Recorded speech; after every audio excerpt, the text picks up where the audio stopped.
Uyimga olib kelib bir molni xuddi mana shunday mol edi. Ha. Xuddi mana shunday mol bozorda mana shunday chiroyli bo'lib turgan, ozg'ingina bo'lib, olib kelgandan keyin bir kundan keyin hech narsa yemay yotgan, ikkinchi kuni o'lib qolgan. Ha.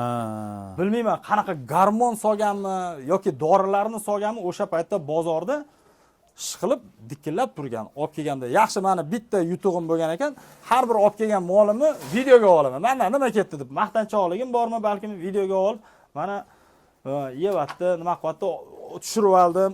U men bilan u qip-qizil savdogar ekan, rosa tortishgan. Sen olib kelganingda balkim tushirib yuborgandirsan yoki buqang suzib yuborgandir, unaqa yo'q. Mana videosi deb ko'rsatib, keyin pulimni qaytarib olgan. U pulimni qaytarib olgancha 1 oydan oshiq vaqtim o'tgan. Meni esa pulim ancha qadrsizlangan. O'shaning uchun mol o'tganda baytlashib olinglar, hurmatli chorvadorlar. Chorva nima qilayotganda kelishib olinglar. Shoshmanglar hech qachon. Mol ko'p. Rost mana ko'p. Qimmat ham olib qo'ymanglar. To'g'ri kelmasa, pullaringizni ushlab o'tiraveringlar. Pul sig'ar ekan. Ushlab shoshmasdan nima qilaveringlar. Sal unaqa vaziyatlarga ko'p tushganligimiz uchun.